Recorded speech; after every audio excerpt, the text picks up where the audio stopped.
नबी पाक अलैहिस्सलाम एक कबीले की सुलह कराने चले गए। फरमाया अगर मुझे देर हो गई तो अबू बकर से कहना जमात करा दे।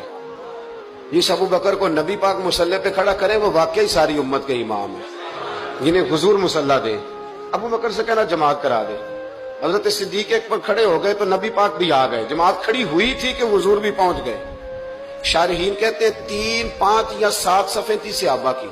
हुजूर जिस सफ में जाते सहाबा जगह छोड़ देते। ये बुखारी मुस्लिम है। सफ़े टूटती रही पर नमाज किसी की भी नहीं टूटी। और हुजूर पहली सफ के पीछे जाके खड़े हुए तो हजरत अबू बकर सिद्दीक ने एक कदम पीछे उठाया। हुजूर ने इशारा किया चल पढ़ा नमाज। नमाज पढ़ा के मैं तैमल वेखा मैनू काबा भुल गया आई। भुल गए नहीं सब सौम सलाता एक को यार द फिक्र पे आई। 2-3 दफा हुजूर ने इशारा किया पर जनाब सिद्दीक अकबर पीछे हट गए।